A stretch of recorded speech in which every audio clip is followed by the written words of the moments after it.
Welcome to the last breakfast. Please enjoy the video. You begin by securing the core materials and the workbench. This is where the lightning rod is assembled. Gather 10 metal scraps and 4 bolts first, because without them you can't progress. Once done, place a Tier 2 workbench in a safe spot near your garden so you reduce travel time. While storms roll in, collect 3 lightning crystals. These spawn only in storm weather, so make sure to wear shielded gear to avoid shock while harvesting.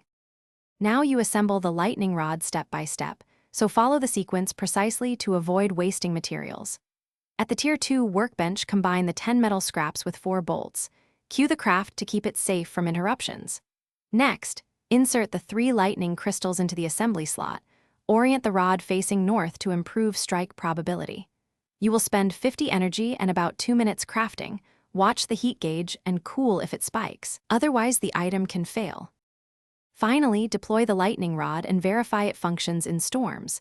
Placement matters, so set it 3 to 5 tiles away from valuable plants to attract strikes without collateral damage. Once placed, add a grounding cable upgrade to increase durability and protect nearby crops.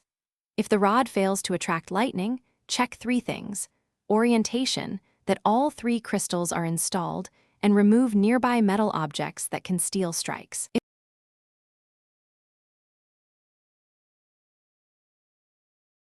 Thanks for watching. If this was helpful, leave a like and consider subscribing. See you next time.